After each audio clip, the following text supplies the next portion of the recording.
Unified 911, anong matutulong namin sa'yo? Anya ti maitulong mi ken kapo. Anong may tatabang ko sa Unsay imo? akong ikatabang nimo? Ngini makadabang namisal ka no.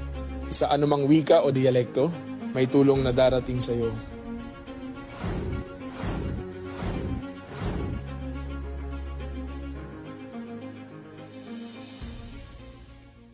Lilingkod sa bawat Pilipino at magbibigay ng tamang impormasyon para sa tahimik at maayos na Pilipinas. Police News Network, alagad ng batas, tagapagtaguyod ng balitang pulis, sandigan ng mamamayan, patnubay ng katotohanan. La Campo Crame, maghahatid ng pinakahuling kaganapan at nagbabagang balita. Ito ang PNN Police News Network.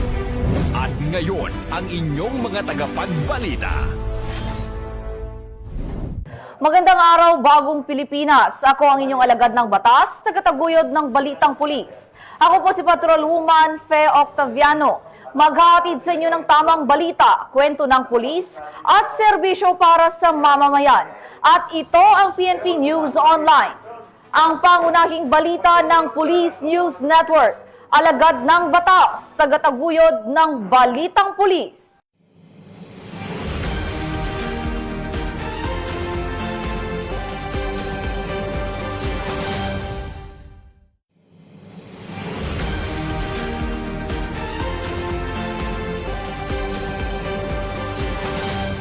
Narito ang mga balitang hatid ng ating PNN correspondents mula sa iba't ibang panig ng bansa.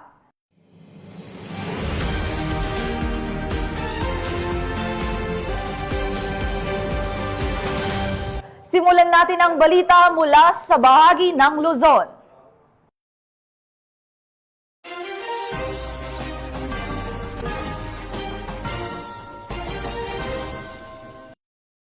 Tagumpay na naisagawa ng First Abra PMFC ang Pamaskong Handog Outreach Program na naglalayong maghatid ng saya at tulong sa mga residente ng kanilang nasasakupan. Ang magandang balita ay hatid ni Patrolwoman Maria Ella Garcia.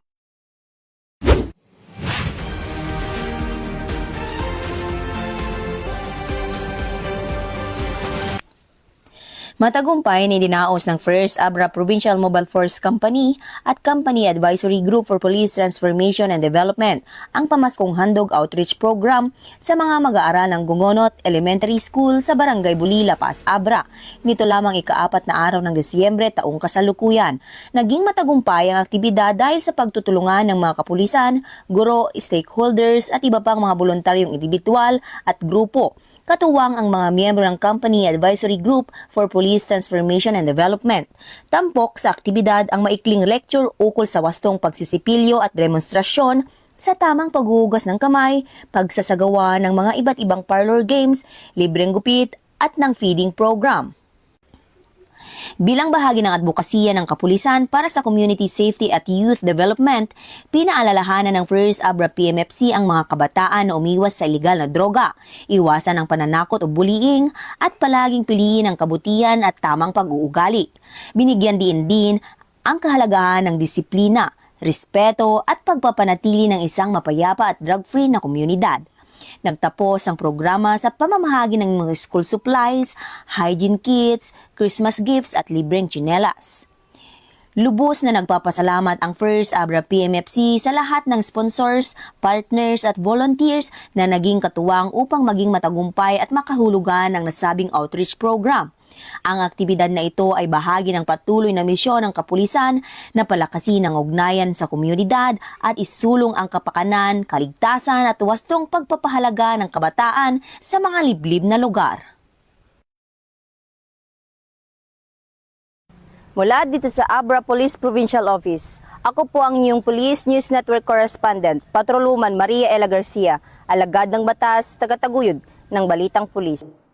Maraming salamat, Patrolwoman Garcia. Jungle survival at wildlife tracking technique demonstration ang isinagawa ng 101st Maneuver Company para sa mga mag-aaral ng Banban National High School. Ibabalita yan ni Police Corporal Del Mendo. Nagsagawa ng isang jungle survival at wildlife tracking technique demonstration ang mga personnel ng 101st Maneuver Company, RMFP-1, sa pangunguna at supervision ni Police Captain Joe Marcy Mochong, Acting Company Commander, para sa mga mag-aaral ng Banban National High School, partikular ang mga Grade 12 Work Immersion students. Layunin ng aktibidad na may pakita sa mga kabataan ng mahalagang kaalaman sa pamumuhay sa kagubatan, kabilang ang tamang pagtukoy ng ligtas na halaman, paglikha ng pansamantalang silungan, at pag-alam sa galaw ng mga hayop sa kagubatan. Ipinakita rin ng mga tauhan ang tamang paghawak sa mga kagamitan at iba't ibang pamamaraan upang masiguro ang kaligtasan sa panahon ng emerhensiya. Malugod namang tinanggap ng mga estudyante ang karagdagang kaalaman na itinuturing nilang mahalagang bahagi ng kanilang paghahanda sa tunay na buhay at sa kanilang napiling landas sa hinaharap. Nagpasalamat naman ang pamunuan ng paaralan sa 101st Maneuver Company sa patuloy nitong suporta sa edukasyon at komunidad. Mula dito sa Ilocos Region, ako ang inyong PNN correspondent, Police Corporal J.R. Del Mendo, alagad ng batas, tagataguyod ng Balitang Pulis. Maraming salamat, Police Corporal Del Mendo. Second Cagayan PMFC nakiisa sa community outreach at pagbibigay ng tulong sa mga agta community sa Gatdaran, Cagayan. Patrol Woman Michelle Balad sa balita. Lintana ng Second Cagayan Provincial Mobile Force Company, katuwang ang revitalized police sa barangay at mga stakeholders ang pagtawid sa ilang ilog, paglusong sa tubig hanggang baywang at pagtahak sa madulas at malalabanging daan para maihatid ang kinakailangang serbisyo sa agta community ng Zone 7 Barangay Tanglagan, Gatdaran, Cagayan nito lamang 2 ng Disyembre taong kasalukuyan. Pinangunahan ni Police Lieutenant Francisco Patawi, team leader ng RPSB team ang aktibidad, katuwang ang Company Advisory Group sa pamumuno ni Mr. Gilbert Chan, Vice President for Internal Affairs, sa pangunguna ni Punong Barangay Honorable Carmelo Aquino at iba pang mga stakeholders.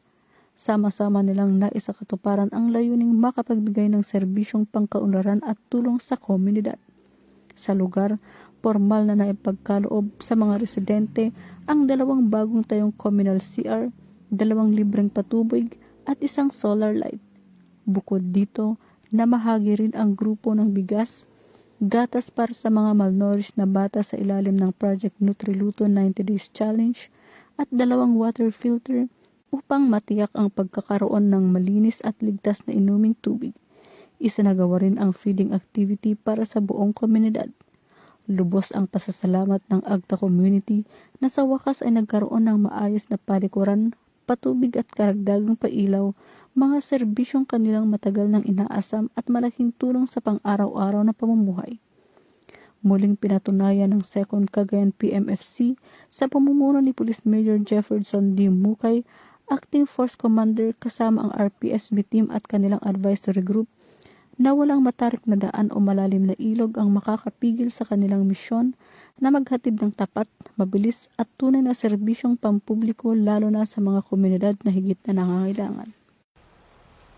Mula dito sa Lambak ng Cagayan, ako ang inyong PNN correspondent, Patrol Woman Balyada, alagad ng batas, tagataguyod ng Balitang Pulis. Maraming salamat, Patrol Woman Balyada. Higit 2 milyong piso na halaga ng hinihinalang shabu ang nasamsam ng Pro-5 sa isang matagumpay na operasyon kontra iligal na droga sa Camarines Norte. 3 sospek ang naaresto matapos masabat ng mga operatiba ang malaking volume ng iligal na droga sa isinagawang buy-bust operation. Magbabalita dyan si Police Staff Sergeant Mercolito Lovendino Jr. Mahigit 20 milyong pisong halaga ng hinihinalang shabu ang nasamsam ng Pro-5 sa isang malakihang anti-illegal drug operation sa Vincents Avenue, Purok 2, Barangay 5, Daet, Camarines Norte. Ang operasyon ay pinangunahan ng Police Provincial Drug Enforcement Unit, katuwang ang Daet Municipal Police Station, Camarines Norte Provincial Intelligence Unit at Philippine Drug Enforcement Agency Regional Office 5. Sa naturang buy-bust operation ay naaresto ang 3 sospek na kinilala kilala sa mga alias na Dan at Mando, kapwa residente ng Bacoor, Cavite at Iris mula sa Las Piñas City. Lahat ng mga ito ay nasa 80 gulang at nakalista bilang mga high-value individual sa illegal na kalakalan ng droga. Nakuha mula sa kanilang 3 kilo ng hinihinalang shabu na may tinatayang standard drug price na 20,400,000 pesos. Isinagawa sa lugar ng operasyon ang marking, inventaryo at dokumentasyon ng mga ebidensya alinsunod sa umiiral na mga panuntunan. Ipinaalam sa mga narestong sospek ang kanilang mga karapatang legal at isinailalim sila sa kinakailangang medical examination. Ayon sa Pro5, patuloy nilang pinaigting ang kanilang kampanya laban sa illegal droga upang matiyak ang kaligtasan ng bawat Bicolano. Ang operasyon ay alinsunod sa direktiba ng administrasyon ni Pangulong Ferdinand R. Marcos Jr. para sa isang epektibo at makataong kampanya kontra droga, gayon din sa Enhanced Emerging Police Operations Framework ng PNP sa ilalim ni Acting Chief PNP Police Lieutenant General Jose Melencio Sina Tatis Jr.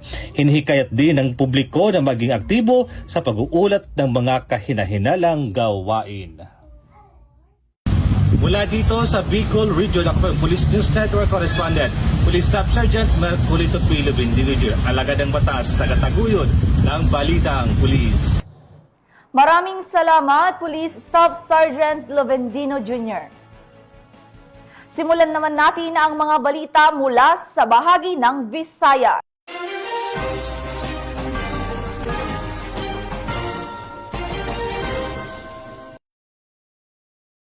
Panag at saya ang Police Regional Office 6 sa pagsisimula ng Christmas season sa kanilang makukulay na ceremonial lighting activity. Patrol Woman Ledeline Bansagon sa report. Sa pagsalubong ng Kapaskuhan ngayong 2025, nagdingning ang Camp Delgado kung saan nagtipon-tipon ng mga personnel ng Police Regional Office 6 upang ipagdiwang ang diwa ng pagkakaisa, pag-asa at kasiyahan sa pamamagitan ng ceremonial lighting of trees at Christmas lanterns na ginanap sa Camp General Martin Teofilo B. Delgado, Fort San Pedro, Iloilo City. Ito lamang ika-3 ng Disyembre taong kasalukuyan. Pinangunahan ni Police Brigadier General Josefino D. Ligan, Regional Director ng Pro-6 ang nasabing seremonya. Ipinakita ng okasyong ito ang pagkakaisa, malikhaing galing at dedikasyon ng Pro-6 family, kung saan ang mga regional headquarters personnel at regional support units ay nagdekorasyon ng kampo gamit ng makukulay na Christmas lights. Kasama rin sa pagdiriwang ang mga city at provincial police offices, stations at mobile forces na nagpakita ng kanilang magagandang parol at bilen na bawat isa ay sumasalamin sa natatanging diwa at pagkakakilanlan ng kani-kanilang unit. Ang buong kampo ay nagningning ng kasiyahan at kulay na nagpaalala sa kahalagahan ng camaraderie, moral at pagkakaisa sa loob ng hanay ng kapulisan. Ang seremonya ay hindi lamang nagdulot ng ligaya sa mga personel at kanilang pamilya, kundi pati na rin sa publiko na bumisita at nakisalo sa diwa ng Pasko sa Pro-6. Ang makulay at matagumpay na lightning ceremony ay nagsilbing paalala sa bawat liwanag at parol. Ang PNP ay patuloy na naglilingkod ng may integridad, malasakit at dedikasyon para sa mamamayan. Mula dito sa Police Regional Office 6, ako ang inyong Police News Network Correspondent, Patrol Woman Ledeline Bansagon, alagad ng batas, tagataguyod ng Balitang Pulis. Maraming salamat, Patrol Woman Bansagon. Arestado ng mga operatiba ang isang lalaki na may kinakaharap na 2 kaso ng acts of lasciviousness matapos isilbi ang warrant of arrest laban sa kanya. Magbabalita dyan si Patrol Woman Judith Nicanor.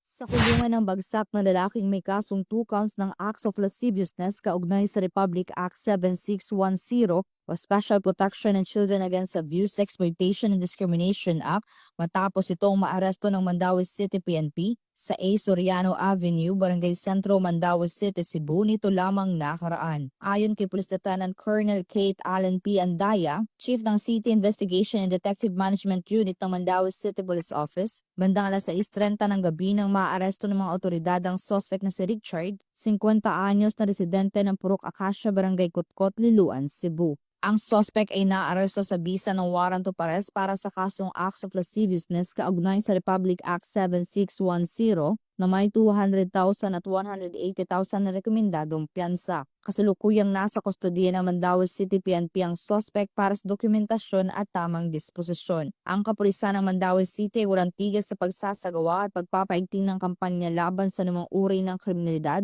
upang masiguro ang kaayusan sa kanilang nasasakupan dahil sa bagong Pilipinas, ang gusto ng pulis, ligtas ka.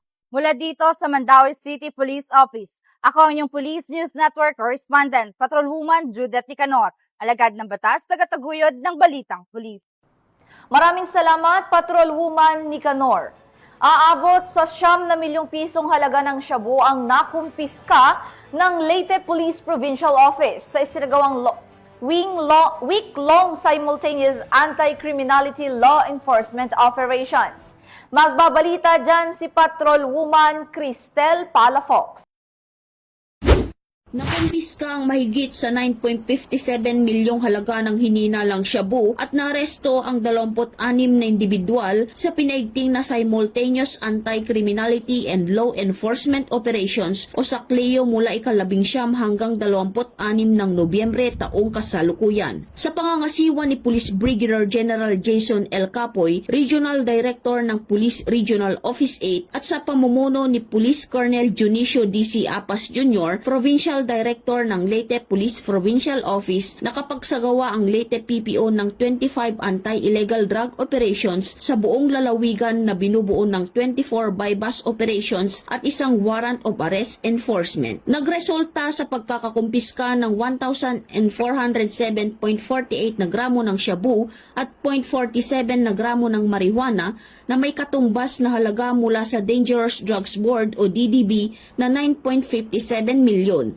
At 49 kaso ang naihain sa 28 na suspek sa hukuman. 26 ang naresto habang 2 ang nakatakas sa mga bypass operations. Ang 2 suspek ay kasalukuyang tinutugis at inihahanda na ang kanilang warrant of arrest upang matiyak ang kanilang pagkakadakip. Sa isinagawang operasyon, 3 ang itinuturing na high-value individuals habang 25 ang street-level individuals. Ang matagumpay na operasyon ay nagpapakita ng malawak at komprehensibong anti-drug strategy ng Leyte PPO. Patuloy na palalakasin at paigtingin ng Leyte Police Provincial Office ang kampanya laban sa ilegal na droga upang mapanatili ang kaayusan, kapayapaan at kaligtasan sa komunidad at maprotektahan ang mamamayan mula sa pinsalang dulot ng paggamit ng ipinagbabawal na gamot.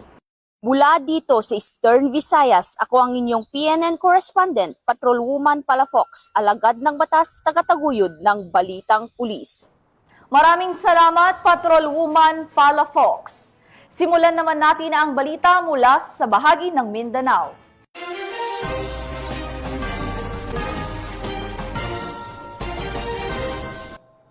Naaresto ng mga operatiba ang top 1 most wanted person sa Buwangon, Bukidnon dahil sa kasong statutory rape.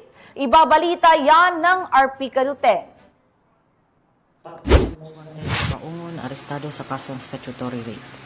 Matagumpay na inaresto ng mga otoridad ang tinaguriang top 1 most wanted person municipal level sa isinagawang service of warrant of arrest bandang 1:00 ng hapon, Disyembre 4, 2025.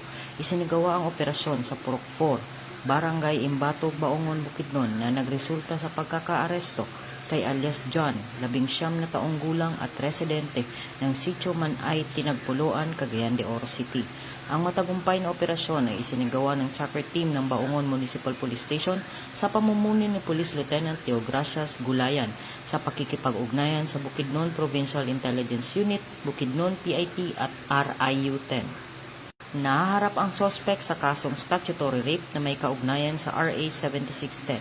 Walang inirekomendang piyansa para sa pansamantalang kalayaan ng akusado at kasalukuyang nasa kustodiya ng Baungon MPS para sa tamang disposisyon at dokumentasyon.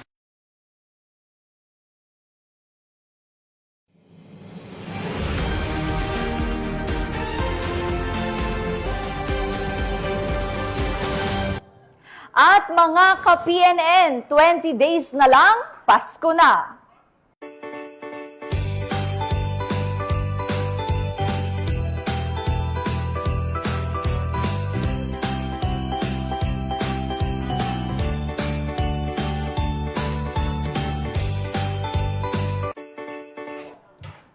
Sa ngalan ng pamunuan ng Philippine National Police, sa pangunguna ni Acting Chief PNP, Police Lieutenant General Jose Milencio C. Nartates Jr.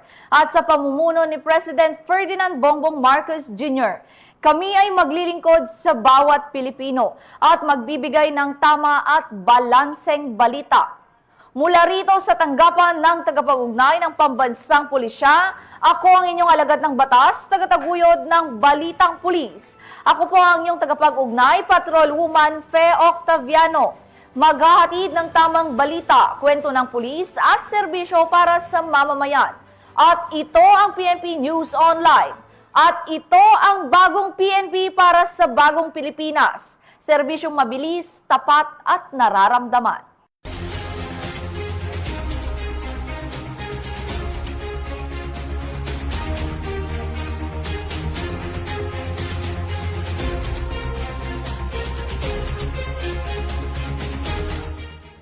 Police News Network, alagad ng batas, tagapagtaguyod ng balitang pulis.